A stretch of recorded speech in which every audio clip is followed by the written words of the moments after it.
Everybody, it's great to have you here. I mean, Troy and I really enjoy doing these because you get a chance to talk to a lot of interesting people from all over the place. And as you guys will learn, Troy and I both have no trouble at all talking for as long as you want us to. So let's go ahead and kick this thing off. Troy, I'll let you introduce yourself first. Hi, everybody. Yeah. So I'm Troy. I'm the mentor slash teacher of the game design program. So I'm the one that kind of created the game design program. And I have a lot of the videos and those kinds of things that you'll learn about. You would see me if you joined the program a lot talking and gabbing forever about, how to design games, because I've been doing this for about 30 years now, maybe 35 even, can't count that high. And I think I've shipped almost 100 games, and on all kind of pretty much every platform. I think since the SNES, I've shipped a game on. I've worked with a lot of big publishers. Scott and I go way back to the dark ages with the dinosaurs of working at Microsoft and Xbox, and even before Xbox launched, I think we were both back there. So a long time ago. But I've been kind of started my career actually as an artist in the game industry, and then very quickly became a game designer, and then eventually, kind of more creative director, and then into producer, manager, all the way up to my last corporate gig. I was a VP at Samsung and at Disney running interactive, there, some small companies. So I'm somebody that's kind of been a jack of all trades, and today I can answer any kind of questions for you when it's about the design program, about game design in general, or publishing to development or anything else. So happy to answer any and all of your questions today the best we can. So Scott. Cool, thanks, Troy. And yes, it's true. Troy does in fact know all the things. So I'm Scot Bayless. I'm director of game development at CG Spectrum. I've been in the business about as long as Troy has. I actually started out as a coder and then moved into game design and production, and eventually ended up as an executive at a couple of the big guys, including Capcom and Microsoft. In fact, when Troy and I were at Microsoft together, he was honestly instrumental in making sure that one of our most important titles for the launch of the original Xbox got to market. And without his skill and his dedication, that game would never have shipped. And it's a thing for which I am eternally grateful, but I think it speaks to his skill as well.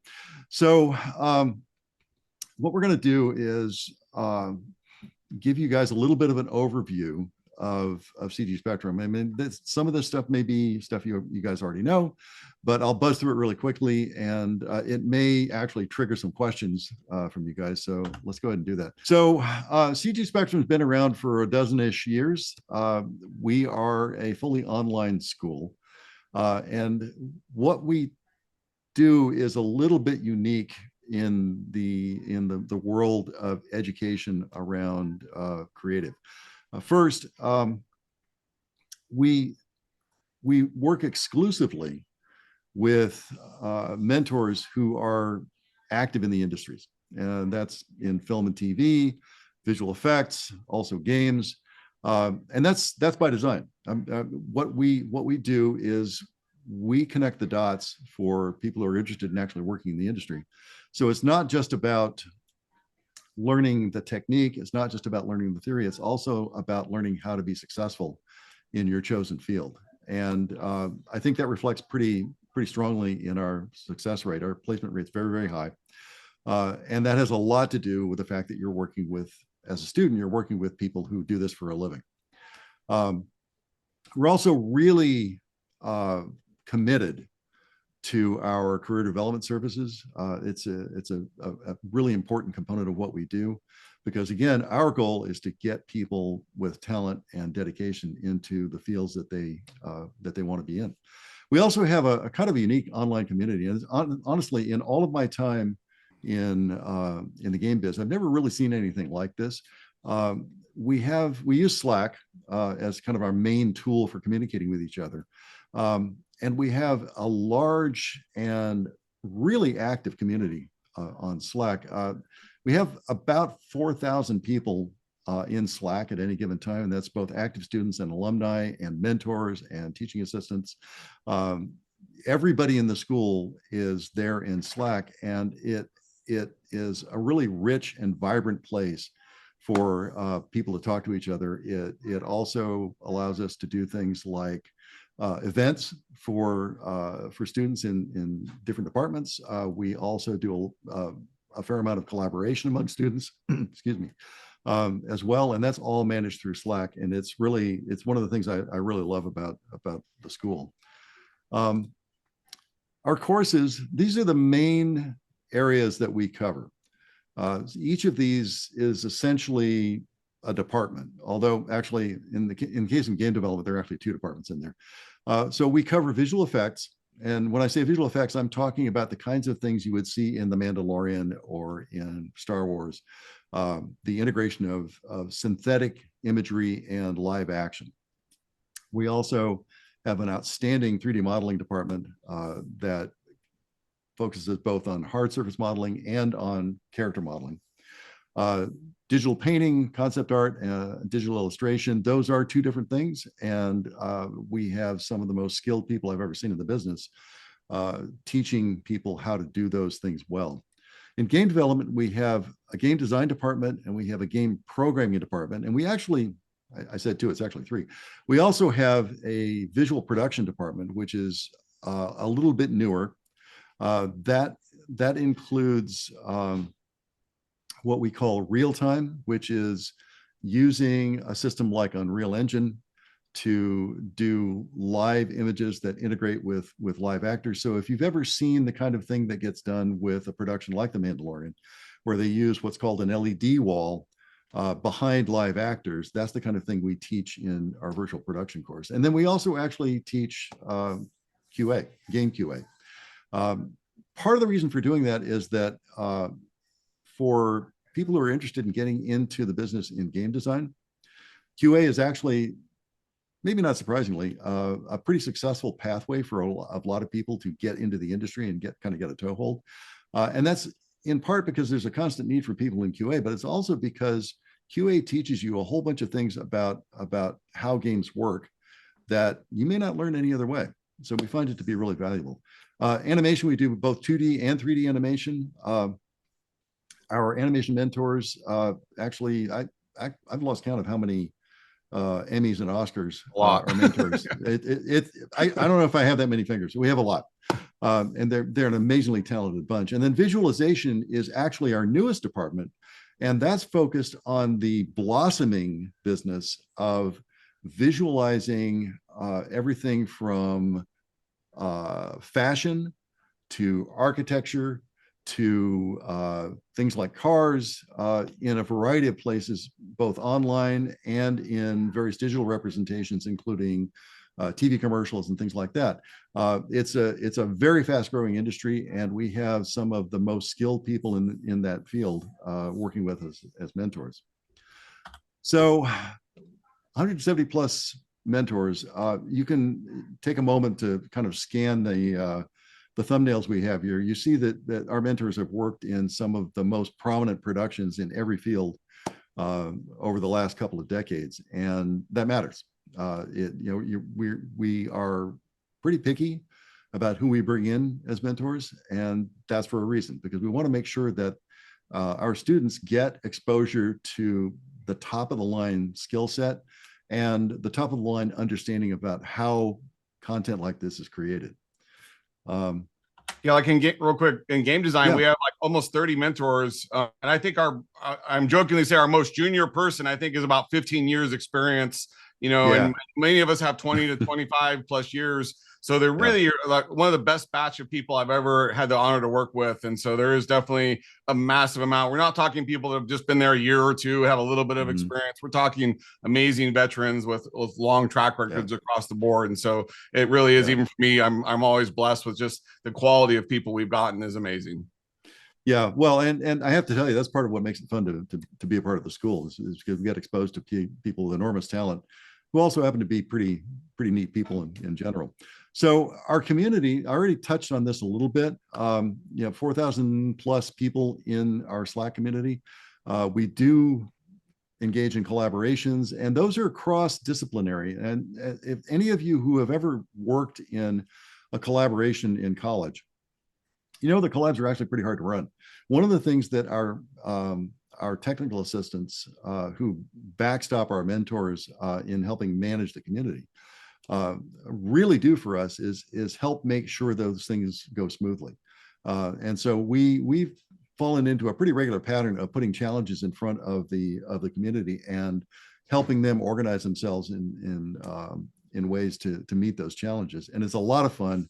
It's also a great creative challenge for these guys, and it's become one of the more enjoyable parts of being a part of the community. But it's not just that; it's also about mutual support. We actually, as I'm sure you guys know, being in the creative business can be stressful sometimes, and that stress, if you don't learn how to deal with it, can get in the way of your success. And so one of the things we do is through our TA community, we actually help people work on their own health and well-being, and it becomes part of the pattern of the way the school operates. And we found that it's had a huge positive impact. So game development study pathways. I'm going to talk about the first one, and then Troy will talk about the second one. So in the programming curriculum, game programming essentials it literally is that you can come into the school not even being able to spell C++, and we will teach you how to be a coder. We use C++ because our primary platform that we work to right now is Unreal Engine. Unreal Engine is based on C++, and so there's a very good reason to teach our students how to program in C++. The Essentials program in 3 months will take you through the process of becoming a competent C++ coder. And then if you decide you want to keep going as a game programmer, we have a much longer program, 9 months long, that will take you through the entire arc of learning how to be a capable coder in the realm of C++ and Unreal Engine. And that includes things like animation. It includes things like physics. It also includes artificial intelligence. And although not the kind of AI people are talking about right now, this is more in-game AI and multiplayer. So we take you through the entire arc, teach you all the things. And our success rate with game programmers has been really startling. The amount of capability that people gain over that 3-term path is really pretty startling. And we've actually been asked by a couple of the majors to help them with this kind of training for them. That includes Blizzard, it includes Activision, not Blizzard, but other parts of Activision, and the Fortnite team at Epic. So we're pretty confident that we're teaching the right things. So Troy, you want to talk about game design? Yeah, so the game design program's kind of similar structure right now, although we hopefully will be adding another year to it very soon. But the game design essentials is, again, you don't need to know anything, right? You can come in with absolutely no knowledge of game development of any kind, and we really kind of run you through the basics of just familiarizing yourself. What does it mean to be a game designer? Because that's a hard question sometimes. It's very easy to misconstrue that. And how do you concept things? How do you write documents? How do you get into Unreal and build and understand what the tool sets are? And we kind of go through that whole thing, but you're basically just kind of dipping your toe in. There's a lot to learn in the course, but this is very much a crash course. It's very much 20 hours a week. You really have to put that time in. It's really hard if you're going less than that, especially in game design. It is a hard program, and it's not, it's a lot to absorb in a short period of time. Then you jump into kind of the foundations course, and that really deep dives you very quickly into like, how do you design gameplay systems, do level design. So it's kind of prepping you both as either a system designer or a level designer. And then it also gives you, really the focus is to build 2-3 portfolio projects. So really your end goal there is to come out with something that's fairly solid that you have a chance of going out and getting a job with and stuff like that. So it's really kind of like a boot camp almost, and that you're really going at it very intensive. You're building something that's very practical, very hands-on. Some theory is there, but that theory is there really just to ground you in what, and how to make something fun, which is a little, hard to define sometimes. And then, you know, it's really then like, how do I build this thing and really make it fun, iterate on it, and you know, you'll learn again the Unreal Engine and you know the basics that you'll need to do. But you don't need to have a specific skill set. You don't need to be an artist. You don't need to do programming. But being kind of a generalist and being a jack of all trades, being somebody who's at least, you know, willing to kind of go in and have a little bit of art knowledge, a little bit of technical knowledge, and a lot of like fun is really, you know, the type of person that this is great for. But again, even if you're an engineer, some people retrain and come in game design. It really can take people from almost any background, can be successful there. Yeah. All right. Yeah, that's absolutely true. So, Troy, do you want to keep going on Yeah, the sure. careers? So, you know, in the career paths, you know, in the game program, there's a lot of different, this covers, you know, a few of the topics, a few of the job, you know, possibilities. These are what we really focus on. So in game design, it's really what we call a level designer or a system designer. And then the narrative designer or quest designer is kind of something that's a little bit newer. That's somebody that helps, you know, write more of just the quest, or so you need a little bit of a writing background with that as well. But this is really the people that build out the worlds, or the people that make the, you know, as a level designer, or the people that build kind of the moment to moment stuff. Like, how do I shoot? How do I run? How do I move? You know, that kind of stuff. And so there's a bunch of those different skills. The level designer job needs maybe a little bit more art skill. The system designer, maybe a little bit more technical skill. The narrative, a little bit more writing skill, right? So each one can kind of adapt to what your skill set is and what your interests are. And so it kind of gives you a lot of varieties. And there's other subspecialties and stuff you can do out of that, but those are kind of the main ones of where the jobs are when you want to, you know, come in fresh to the industry. And then the game programming side, you know, there's a bunch of different jobs again that you can be a generalist programmer, you know, and doing what they call gameplay engineering. So gameplay again is kind of like the equivalent of what a system designer is. The other side, those two partner together to, you know, how do I make something run and move, and, you know, all the basics kind of gameplay side. And you can be, you know, in fact, some people take both classes in order to learn how to be a gameplay programmer. It sometimes helps to know the game design side. And there's people that can benefit, you know, even from that. But it's really like, how do I make the game fun? But how do I implement that, right? How do I to do that versus like an AI programmer is all this is not the generative AI that you hear the buzzwords around. When we say AI programmer in this world, this is game AI. And game AI has been around for 20 years. And this is like, how do I make NPCs and characters and make them fun? And there is some generative AI is going to start working in there, like how to make better NPCs. So that may be part of the future career that, you know, that may happen. But really AI is about really how do we make the characters and the things in the world smart and behave, factions and races, and, you know, there's different simulation models and stuff like that this is going to prepare you for. And then there's also a subspecialty about what we call a tech artist. And this is somebody who's, you know, both an engineer, but they also need to have some art background. They're writing tools. They live in between the art team and the engineering teams, try to make sure that these massive amount of assets are coming over and being handed off to the game design team, you know, in an efficient way, and that they're not being, you know, messed up and, you know, and stuff. And so they have to have a little bit of knowledge of all the departments as well to try to do that. So the great thing about all these careers, you can be the uber specialist, or you can be a super generalist, or anywhere in between. And so it really, you know, will allow you to keep learning over time even, and you might come out with one specialty, but then, you know, over the years, you can grow that skill, grow that interest, and move and shift into some different careers, you know, over the course of your career if you're interested in that. So there's lots of opportunities. Yeah. Yeah. So, well, I can take this one, Troy. Sure. So this is just a quick overview of some of the majors who have hired our graduates. The list is actually quite a bit longer than this, but these are some of the ones that are most recognizable. And in fact,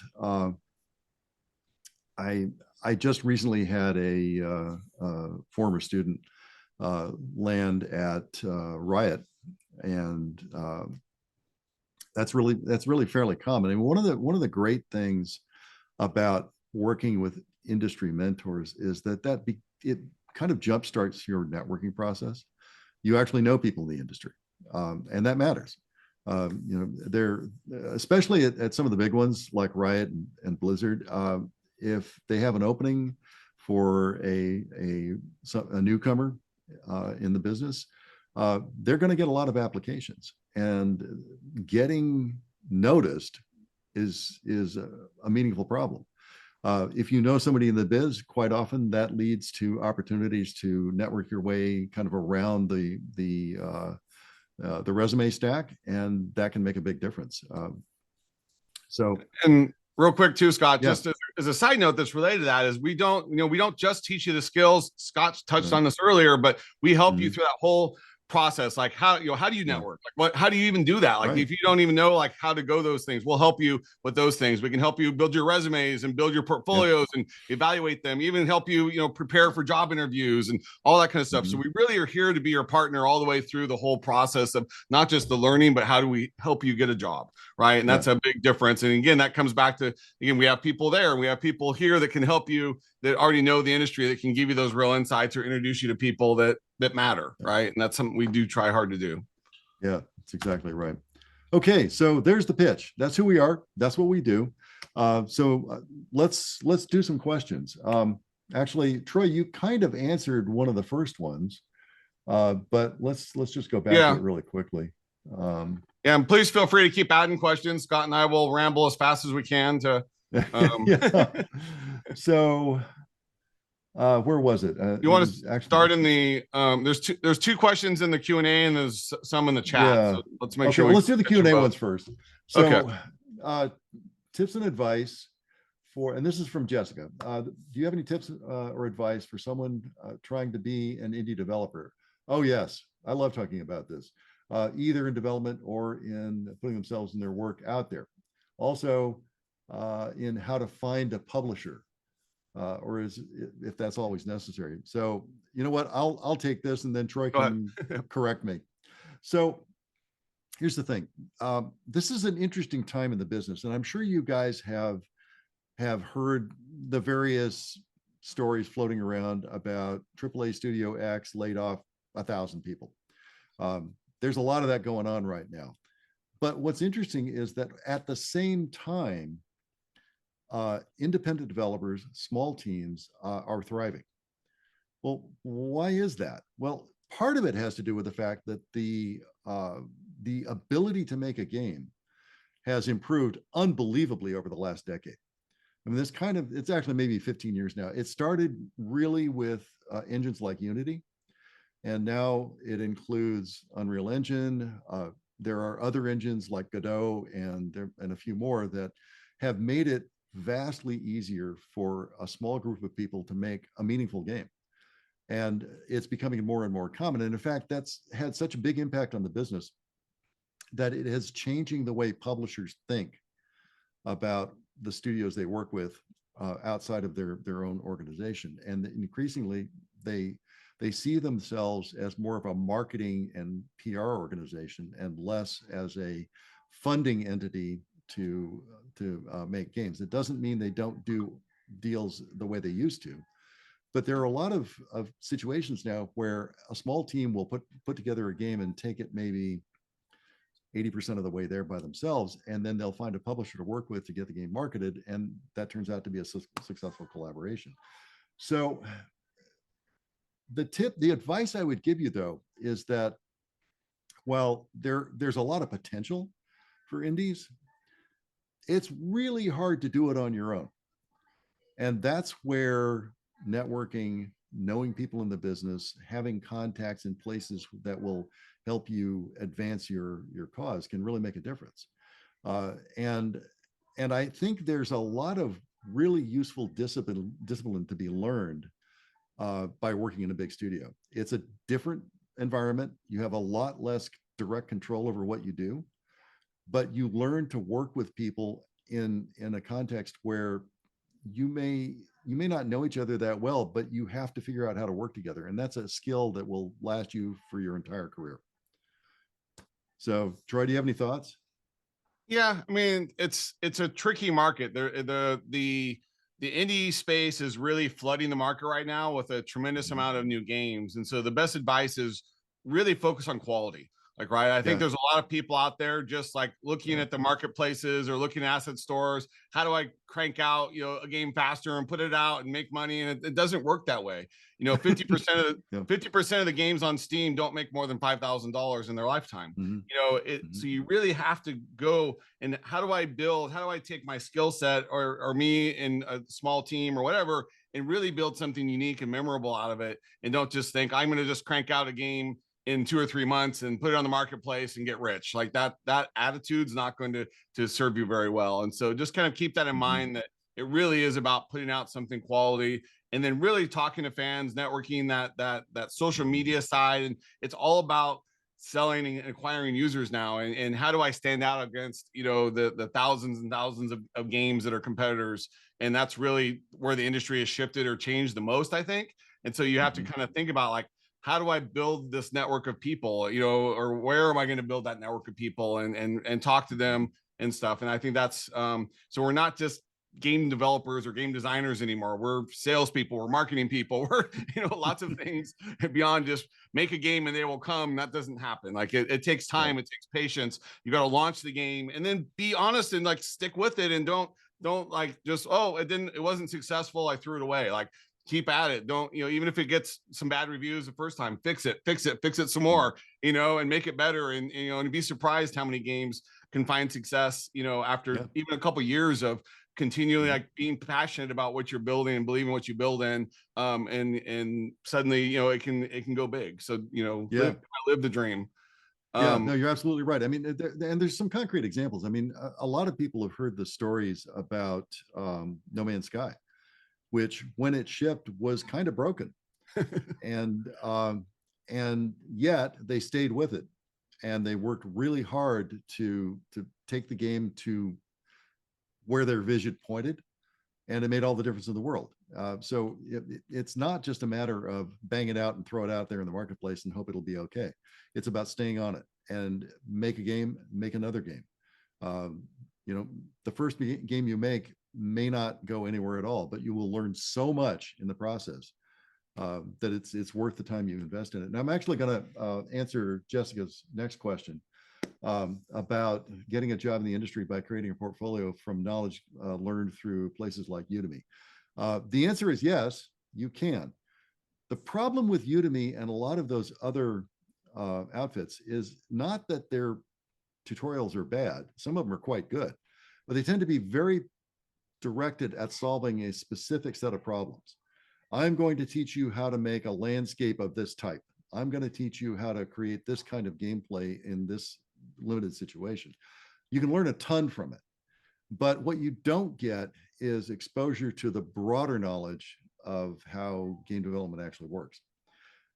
I've seen people be successful doing that. In fact, there's even a guy I hired years ago who essentially did that. He just taught himself, and he made a game and he showed it to me on his phone. I'm like, wow, that's actually pretty good. And I hired him. But that's kind of a rarity. It's very difficult to bootstrap yourself on your own. What I do is with my students, I actually encourage them to poke at things like Udemy, to learn specialized things that they want to learn how to do. But then I focus my attention on teaching them the broader skills and the interpersonal skills and the organizational skills, the things that they need to be successful over the long haul. Yeah, there's a lot of misconception, especially in game design. I would say that at least half of the videos that I honestly watch, I believe are wrong. That they don't necessarily teach you the right skill set. So you have to always know, like, is this the way it really works? And it doesn't necessarily mean that didn't work for them in one situation. Like, right, maybe they were on a project and then they learned a certain thing, but every studio is so different. Every company is different. Every game is different. And so sometimes they'll say, like, well, this is the way you have to do it. And they say, well, I've only done racing games in my whole life. Well, that worked for racing games, but that doesn't work for shooters, and that doesn't work for this. And so sometimes you learn all this knowledge thinking it's going to be helpful to you, and actually probably hurts you. And so you don't, but you're not going to know that. Like, you don't know the realities of those things. And so that's the kind of muddy water that we kind of help you navigate through to how do you put it all together into a big thing versus just a bunch of smattering of random things that you hope something's going to click. And that's the way game design kind of also happens, that a lot of people just think, I can just throw lots of random things in there. I build a level, I throw some things in there, and it's fun, right? And it's like, well, why did you put that stuff there? Like, right? So in the same thing of like, what are you learning? Why are you learning that? Why do you need to know that? Why is that helpful? That's the part you kind of miss and you disconnect on those things. So they don't teach you how to put it all together into a real actual game, and that's where I struggle. And I like Scott, I use them myself to learn specific skills or learn a specific thing, but you just have to be careful that, everybody's experiences are different and those aren't necessarily always going to work for you. So the most important skill you can really build is learning how to think, right? And learning how to do that. And that's one of the biggest skills I jokingly, but sincerely teach people is, I'm teaching you how to really, be able to think about a problem, understand it, and use the knowledge I give you to know how to make the right choices. Because even what I teach you could be completely wrong if you go to certain studios and stuff. And so you have to learn how to. But if you don't have that little bit of experience, how do you know? So that's the struggle. Yeah, well said. So Bruce has an interesting question. I'm not going to read the whole thing because it's kind of long, but the gist of it is, I've already taken a diploma in game development, which covers C++ and game design and some other things. And Bruce is interested in understanding whether it would be a good idea to study game design as a complement to his education in coding, or would it be better to go, as he puts it, corporate games or corporate to games? It's an interesting question. A lot of the coders I've known in the biz, and I'm Troy, I imagine you've had a similar experience, actually came into games from some other business, but they learned their fundamental skills in their previous business. So I had a coder at Sega who actually came out of Safeway, and he was doing back end stuff. It's not really that unusual for that transition to happen. In fact, in my own case, I had been an engineer in the defense business for over a decade before I went into games. A lot of that was coding, some of it was hardware, but the point is those technical disciplines were the bedrock on which I built my knowledge and my career in games. So I guess what I would say is, if you're actually interested in making a decision between game programmer or game designer as a path of study, set up a conversation.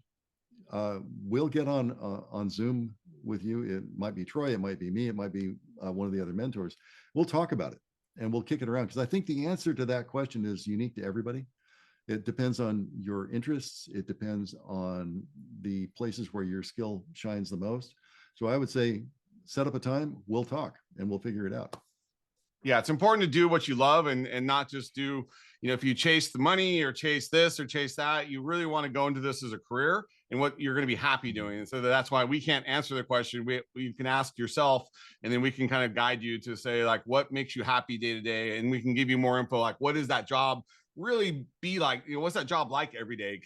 I used to be a programmer as well for a millisecond, and I hated sitting there writing C code. I got tired of it. I was like, I can't code all day long. I'm bored, and I needed a creative outlet, and that's why I got into game design. And so that was really just a personal choice. It wasn't a skill set problem. It was just what do I like to do? So that's what you have to think about in the long run. Yeah. So I'm going to let you feel this one, Troy, because this is a great question. What's the hard thing that you have to do in designing a game? You got to pick one. I would say that it's understanding the players, right? You can't make everybody happy. And so you have to know, who is my player and what do they want, right? And it sounds easy, but it gets really, really hard when you have to try to go like, well, who is my player? What do they want? And being very player centric is a lot harder than you realize, to try to make decisions and make designs to do that. So this idea of finding the fun is really the hardest thing, because it's not clear cut. Like art's a little bit better. Like I can look at art and kind of go like, is that good or bad? It's a little bit more clear.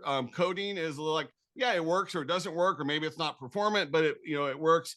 Game design's like, is it fun? And 10 people are going to give you 20 answers about if it's fun or not, right? And it's just, and it can, so that's the hard part, is in, again, these different players, they may like it, they may not like it, and trying to understand what do they really want to build and why they want to play it is really brutally hard. But it's just the sheer enormity of all the problems coming together is kind of what overwhelms most people. It's just that it's hard because there's just a lot of different skill sets that you have to bring together as a game designer and make all those work in one cohesive package. And so you have to kind of be thinking about, what's the player want, but also what do I have? What do I get? What can I do? And those all conflict with each other, right? So it's a really tricky thing. But as far as a specific skill set, as far as like, is it hard to program, or is it hard to do art, or hard to do this? Again, it's kind of like the last question of, what are you good at? Like, right, what's hard to you might be different, than what's hard to me as well. So there's not necessarily a specific skill set that's hard. It's the totality of it that's I think the biggest thing that overwhelms people. Yeah, no, I think that's well said. We got a question here from Ayad. I started with Unity, but now I'm learning Unreal and found it to be a better engine. Now I'm thinking maybe I should not go back to Unity. Is that a good idea? So I started out as a Unity guy. Well, in the modern engines, I mean, I was doing, programming to the metal in C and C++ for years before Unity showed up. I started out as a Unity guy. I shipped product on Unity and was quite taken with it. It's a really solid engine. And then I was asked by a publisher friend to help out on a project that was in Unreal. So I had to learn Unreal, and the learning curve is kind of steep. When you first walk up to Unreal, it just feels kind of overwhelming because it can do so many things. And it does those things a little differently from Unity. So if you have experience with Unity, it can be a little bit daunting at first because you kind of don't understand the differences in the way it works. But once you get over that hump, I've become a huge Unreal fan. It's a little bit like a Lexus versus a Ferrari. The Ferrari is beautiful to look at and it goes fast like a bunny, but it's pretty easy to break it. And that's kind of true of Unreal. I've told friends over the years that for me, Unreal is 90% awesome and 10% just horrible. And that's kind of true. And it's never not true. And the reason for that is that Unreal is a very fast moving target because Epic uses Unreal to make their own games. So they're constantly changing it, constantly adding things to it, constantly revising it. And the bad news is that means you have to work hard to keep up. The good news is the engine is constantly being put through the gauntlet of shipping a real product. Unity has never been built for a particular game. It's always been a general purpose platform. So it has a lot of advantages and it's probably a little cleaner as a consequence, but Unreal is vastly more performant. So I'm a big Unreal fan. Yeah, Unreal's deceiving in that you can get up to speed, I think, faster on it. You can make prettier things quicker on it. And so there's this illusion that you think you're doing amazing, but then suddenly you will kind of hit a wall, whereas Unity kind of stays at the same difficulty. It's kind of like always a little weird to kind of figure it out, but once you do, it just kind of goes along, but you're still just slowly kind of trying to figure out some of the nuances. Whereas Unreal, at a certain point, to try to optimize it, when you start to get far enough down the road, especially in like AAA games and they get really big and really messy, at that point, sometimes you just hit a wall and you're like, oh my God, I don't know where to go. And that's where you need these, these genius, Unreal programmers that have been using it forever to help you. Like, how do I speed it up, or how do I get it performance? So a smaller game, smaller team may not hit as hard of a wall, but some of the bigger teams you definitely can hit where they're like, you need to go 60, 90 frames a second, on a big, huge open world and all these kinds of things. Suddenly that level of optimization gets kind of scary in Unreal. So that's where it can be hard. I that's a really good point. In fact, I've been involved in projects, VR projects in Unity. I've also been involved in VR projects in Unreal. And VR, out of necessity, you have to hit very high frame rates because you can't let the frame rate drop too much or it will be impossible for people to play your game. This is the nature of VR. And I've found that actually, even though Unreal is higher performance, it's actually harder to maintain a solid frame rate in Unreal than it is in Unity. So, it's one of those kind of tomato things. It kind of depends on what your interests are and what your preferences are. But for me personally, Unreal is my go-to and probably will be for a very long time. But also remember, if your plan is to go get a job, right now, roughly Unreal is about 30% of the market, Unity is about 30% of the market, and the other 30% or so is custom engines still. So, it's good to know a little bit of both. If your intention is to go get a job somewhere, having being a little bit like okay at both is probably better than being a master of one and not know the other, kind of thing, because you just need to know again, every game's a different tool that needs a different problem needs a different tool, right? And so there's not necessarily right or wrong answers. It's just what's right for your particular platform, project, team, everything else, right? And so having that little bit of knowledge and understanding how they both work will probably help you a lot long term. So it's just good to have a little bit of both. But if you're going to do your own indie project, then you just have to evaluate which one's right for me, right? Yeah, no, that's exactly right. So I'm going to jump over, excuse me, to the chat for a moment. We've got a couple of questions about. I've been sort of letting them lurk. We have a question about: is there anything about the game industry that isn't like what people say? How long do we have? Yeah, right. That was exactly my reaction. It's like, well, do you have an hour? So, what are the things people say about the game industry that aren't true or are wrong? Troy, do you want to take a run at that first? I mean, as a generalization, I mean, it's really hard to answer this question because everybody hears different things. But whether this is people griping about the game industry itself or just like gamers, on games, it's kind of a similar problem. People that are unhappy often go on social media and complain about a lot of things and blow things out of proportion and talk about stuff. And so what you often hear is like, this is bad, bad, bad, bad, bad. And there's like 5 or 10 people that are pissed off, but the other 5 or 10 million people are busy playing the game or busy working or busy being happy. They don't get on social media to like talk bad about stuff. And so you have to be careful because you'll hear rumors about bad companies or bad games, but it's just like one person, that's had a bad experience, right? That doesn't invalidate their problem or doesn't invalidate, some of the harassments or these other things that have happened in the industry. Yes, that's absolutely happened in the industry. Do we need to do better? Absolutely. Right. But you also have to kind of understand that there's, that doesn't negate all the greatness that happens here and the amazing experiences and all the amazing people. And so you don't let one or two or however many people ruin what these other hundreds of thousands of people do for a living and and what some of these just amazing companies like even Riot. I was so impressed.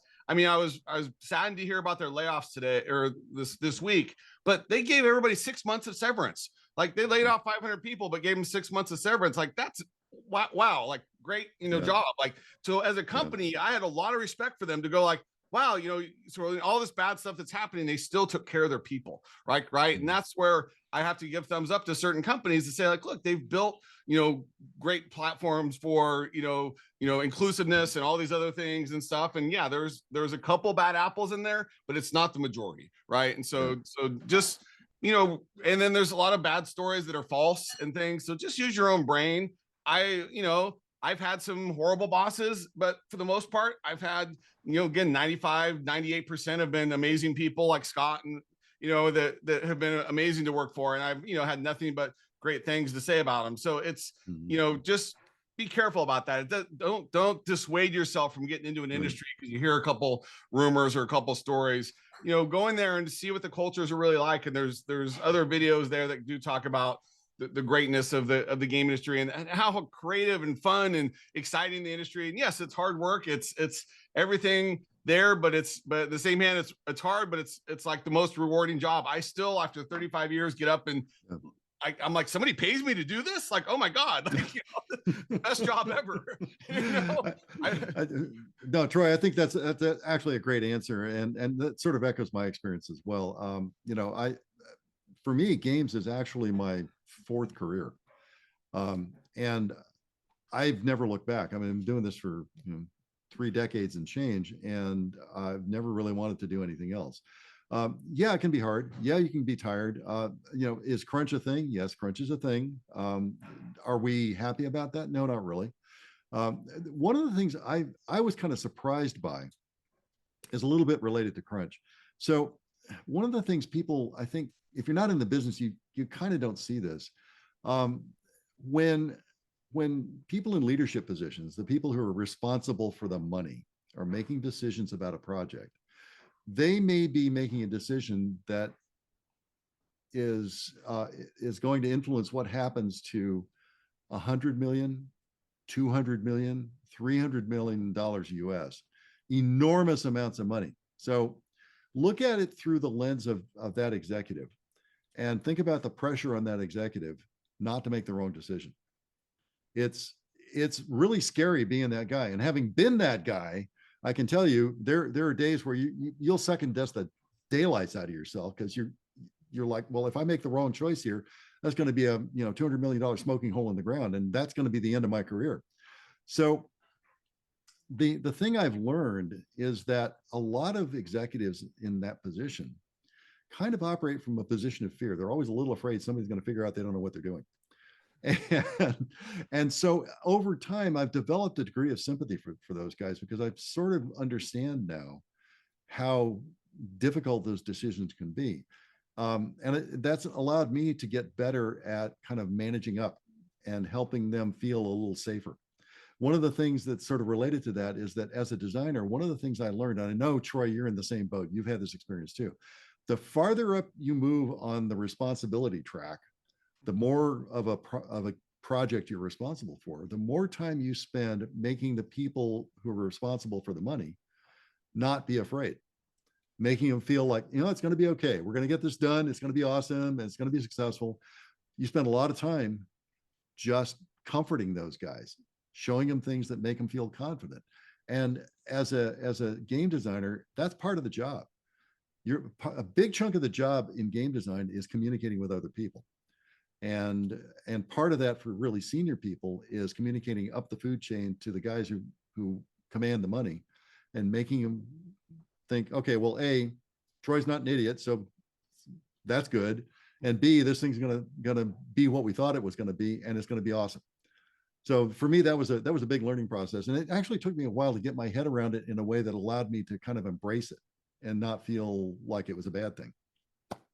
So, as a point to that too, which I think is important that people don't always talk about, the reason that our crunch culture, and that's where a lot of the bad press kind of comes, is that exists is because those same executives empower us to have creative freedom. And so by doing that, they kind of, they're giving us enough rope to hang ourselves. Like, right. They're saying, we trust you to go make something fun. And we're like, oh no, how do I make it fun? And I'm trying to find, as we say, find the fun. But if they didn't empower me to have that ability, I wouldn't there. So I'm kind of my own worst enemy. Like I'm forcing the crunch. Me as the team members, as the team lead, I'm the one causing the crunch, because I'm the one that can't quite figure out what I need or what I want. But if they didn't empower me to do that, I would. So on one hand, I love it because they trust me to do something that brings the thoughts and my, the nightmares in my head to life, and let me build my dream. Like, right. They're giving me hundreds of millions of dollars or whatever to build this thing. But in the same hand, that comes with a consequence if I can't do my job right. So this crunch culture, even though they try to blame executives or try to blame other people, the teams themselves are their own worst enemies sometimes. So keep that in mind. But again, it's that great power comes with great responsibility, kind of quote, right? And it's just, but I wouldn't want that power taken away from me. Like, I want the control of my own destiny, right? So while I may complain about the crunch, I bring it on myself because I'm trying to make a great product. So you have to kind of see it from both sides, right? Yeah, that's exactly right. So this is a little bit related. We have somebody asking, how do you not get overwhelmed about everything you need to learn when you're first getting started? This is actually kind of a great question. It seems like so much code, so many programs to learn. Yeah, that is kind of true, but I'm sure you guys have all heard the old thing about, how do you eat an elephant? One bite at a time. And that's true here. You focus your attention on doing a thing. And my advice to anybody who's getting started is learn how to finish stuff, and learn how to finish stuff as soon as you can. Because you can get distracted, you can get spread too thin, and you start like 10 parts of a project and nothing ever gets finished, and you just kind of run out of momentum. If you can focus on doing a thing, I'm going to design the locomotion system for my new action game that I want to make. I'm going to implement the pickup system in Unreal Blueprint for my new adventure. Whatever it is, do a thing, get it done. And I think that really helps. And I would argue too, Scott, that for me, the best thing is build a project, right? If you just learn, so this kind of goes back to the earlier question about Udemy or something, like, right? I can learn how to do that one thing, and I learn another thing, and I learn another thing, but in the end, I don't know how to make a game, like, right? So sometimes if you build even just a small, simple thing and say, like, I'm going to build this game and finish it, it forces you to learn, like, how do I do this? How do I do this? How do I do this? How do I put it all together and make that thing? And so sometimes you have to build a project and just force yourself, like, I don't have a clue how to get that done, but I'll go learn those things. And that helps you kind of focus on that side of stuff versus the, like, I don't know, I'm just going to go like try to learn everything. Like, just learn the things you need for that one thing, you know. But again, if you think a little bit bigger and focus it on a project or a specific thing that you're trying to do, or even just even if it's a video, if you're doing a 3D art, like, I'm going to build a 2-minute trailer of a 3D rendered video, like, build that, like, right. But don't just learn how to, I model a character here and I model something else over here and I model this over there, and then I don't know how to put it all together into something that was there. What's your final product, and work backwards from that. And that's really, I think, the best way that forces you to kind of learn what you need, right? That's great advice. So I have another question, kind of in the same general vein. I've always been a coder, but not really an artist. Can I still get into the field? Oh, absolutely. Absolutely.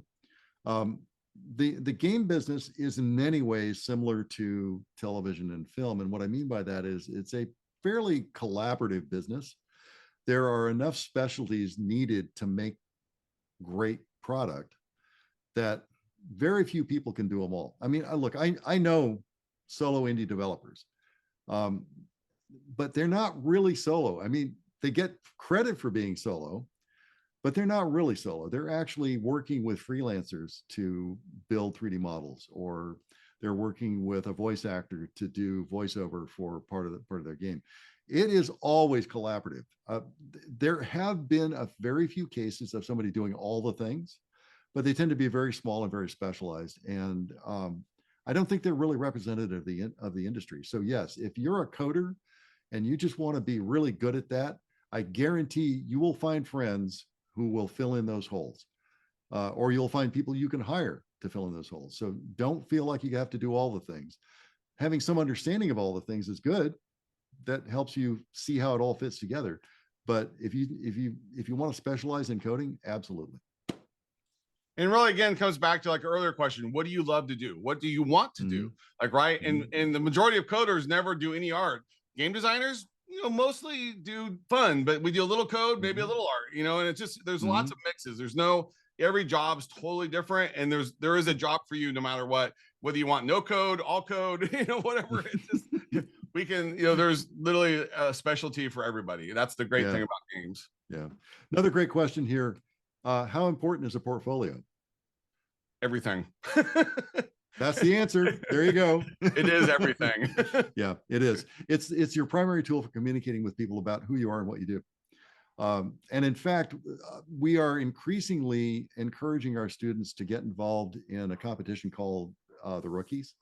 The Rookies is an outfit that is focused on helping people who are new to visual effects and new to filmmaking, new to games, find their way into the industry. And they run an annual competition, which has a very, very high bar for quality. I mean, the winning submissions in the Rookies competition are really, really good. But what they're really doing is teaching people how to produce a top quality portfolio. That's really what they're doing, and giving them a reason to do it. And we're embracing that because we think it's a great way to kind of motivate people to get in there and give it their best effort. Portfolio really is everything. At the end of the day, very few people care about a piece of paper. I mean, some do. There are teams that want to see a particular piece of paper, but the overwhelming majority of people in the biz, what they really want to see is, what can you do? Show me. And remember that they want to see the process of how you got there. So like, even if you're going to make a game, most people don't want the playable anymore. They don't want to download something to play. They just want to see a video of it. Like, right. But if all you've got is just a finished video of a game, that doesn't really, it has to really blow them away. They want to see, like, did you write a design spec? Did you do some flow charting? How did you think through and problem solve this? Where did you go wrong? And then you fixed it, you know, that kind of thing. That's really more important to them than just seeing a video of a game. So make sure you're building a portfolio that's what they want to see. So again, work backwards, figure out what job you want, figure out what they need, figure out what the experience is, If you go, Google like game design portfolios, you'll find a ton of them out there. Like look at what other people are doing. And that'll give you a sense of what do I need to do, and then make your 1-year plan or whatever that's going to be to study and learn the skills and build the portfolio. And again, just work backwards, but go look at some job descriptions and see what that requires, and you'll see most of the time, that portfolio is a big piece of that. So it is critical. Yeah, absolutely. So another great question here. You guys are asking really good ones. How do you stand out and get noticed? What are the differentiators in our opinion? I certainly have opinions about this. Troy, do you want to take a run at it? Usually when I'm dancing on my desk, they notice me. I don't know why. I haven't figured that one out so yet. But be loud. Yes, I'm always loud. I can't be quiet. So maybe that's why I'm always noticed. But I mean, it really is, it's a combination of working hard, but also working smart, being personable. I think one of the biggest pieces of advice I can give you is just learn how to take feedback and give feedback, right? Because you really need to be able to encourage other people and like see an idea and go, yeah, I love it. Like, that's amazing. And like, but maybe if you did a little bit more here, and, we call it, the Disney term is plussing things. How do you make it better? Like, right. And so getting into being able to do that with people really gets them excited because they see you as a team member versus just a guy that's going to go hide in your office and do your work and whatever. And so if you want to get out there, literally be noticed, but go out there and be part of that social community of your team, but be a supportive, person that helps build up other people, help other people succeed around you. That's how you succeed, to me, in the game industry. It's not about you. It's not about my ego. It's not about proving how good I am. If I can make other people shine in the end, whether I have to say it or not, they will realize that I got there, help them get there. And that's where I think it matters more so than trying to show off and be, look at me, look how amazing I am. Look at all those things. That those egos don't last long, right? Yeah. So help others to help yourself, right? I completely agree. The most important thing I can point to is connecting with people. Connecting with other people who are developers, connecting with people who are artists, connecting with people who are players. All of those things will benefit your presence in the industry. Whether you're trying to market your new indie game, or whether you're trying to find your way to an opportunity inside a studio that you really are attracted to, connecting with people is top of the list, and it really does matter. And I'm not talking about doing it in a sort of self-serving way. As Troy says, helping people out. I mean, it really has a huge impact. And that's kind of true when you're dealing with players too. One of the things I find really interesting about the impact of social media on the relationship between developers and their player communities is that back in the day, I think a lot of developers were afraid to have those conversations because they thought that talking to their players was likely to lead them to sort of ask permission for the kind of work they did in their game. And it turns out that's not really true. These communities quite often are just really excited about what you're doing. And what they really want is a little peek behind the curtain. Yes, there are people who are loud, and yes, there are people who are obnoxious, and yes, there are people who want you to do a particular feature or whatever, but the overwhelming majority, they just want to see what's going on back there because they're fascinated. And so I guess my advice would be connect, talk to people, let them see what you're doing. It will make you a better developer, and it'll make them a lot more interested in what you're up to. And get them to help you. Ask them to mentor you too. Find somebody who's above you that's interested, and say, help me, help teach me, help learn, and those things. And they'll respect the fact that you're trying, that you want to improve, that you want to be better, that you want to do those things. So reach out and find those people that are on your team, or in the industry. Even if you don't have a job, reach out to some people on LinkedIn or something, ask for help, and do that. And people in this industry are surprisingly amazing to help, people and help teach that next generation. That's why Scott and I are here. We can reach a lot more people here than I could necessarily on my team, but I do this because I truly love to help people, right? And so there's a lot of amazing people in this industry, but again, reach out to them, and they'll respect that you're trying to learn and trying to be better. And I think that also stands out. I completely agree. So we have somebody here asking, this is on the Q&A channel, about not quite knowing where to start. So, I'm one of those people who's interested in a lot of things, and Troy, you're the same way. We are both kind of generalists, and so we're technical, we're creative, we find the craftsman's pleasure in a lot of different things, and so it can feel a little overwhelming. What I would say is, if you need some, if you want to have a conversation about what direction to choose, reach out to the school and we'll set up a conversation with either a department head or a mentor to talk about stuff, and maybe more than one, because you may need to kind of drill in and try to understand how each of these different specializations would sit for you. So basically what it comes down to is make contact, talk to people. We'll help you kind of sort it out in your own head, but ultimately our goal is to help you find the path that serves you best. That's what we do.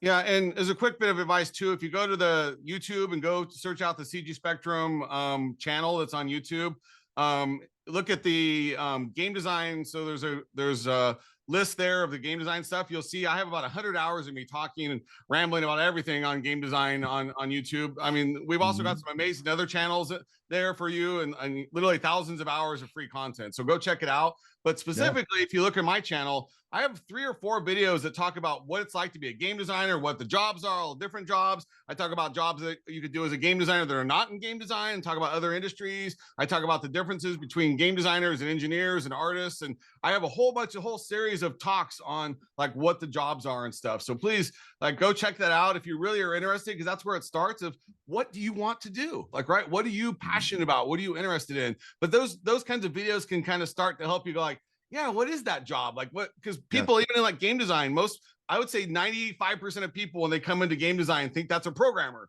And I'm like, no, that's not an engineer. Programming, engineering is not game design. There's differences, like, right? So there's a lot of misconception about what that is.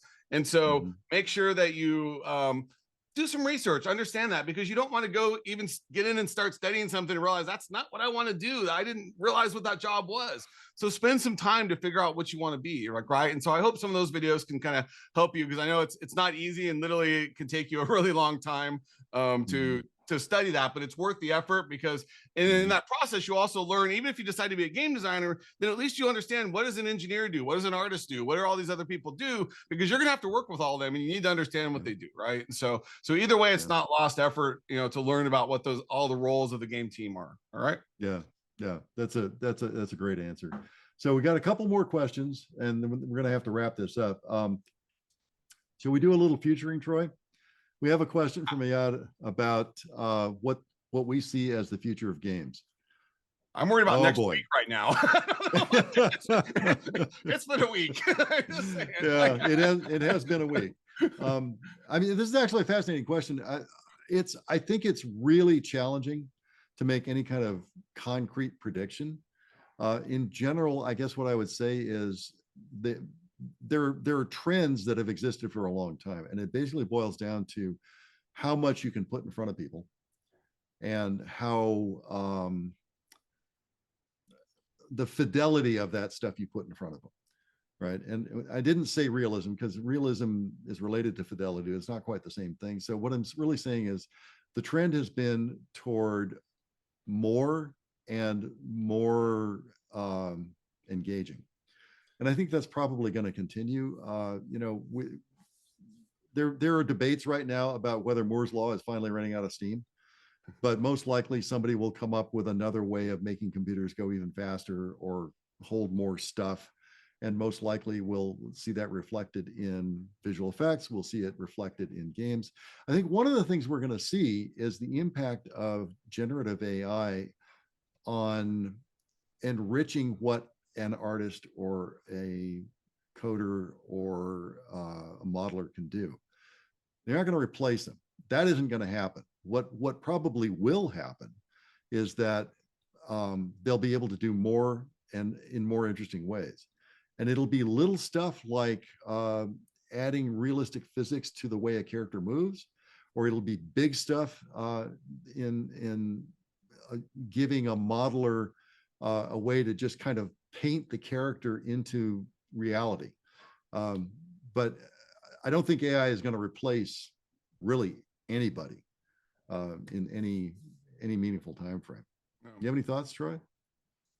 I really don't know. It's such Wild West. I think it'll be we'll keep seeing the same trends, the same things over and over. There'll be, indie games go big and then AAA goes big and everybody chases everybody for a while. A new hardware platform keeps coming out. If you look at like what Apple's doing and how it's kind of trying to revolutionize VR, again, there'll be all these things that people keep chasing and it'll kind of settle back down to the core again, and stuff. And so I don't know that, again, but AI, there's a bunch of wild cards right now that are out there that, it's hard to say where it goes. I hope that at some point, kind of like the movie visual effects industry and stuff, especially, it got to be not about the technology and those things anymore. It just came about, how do I tell good stories? How do I make these things engaging? And that's really, I think, where it'll settle down to, where it's no longer this race of which engine am I using, which technology, which platform, which whatever. It's just, how do I tell an amazing story that people like? And that's, I think, what it's going to really settle down into.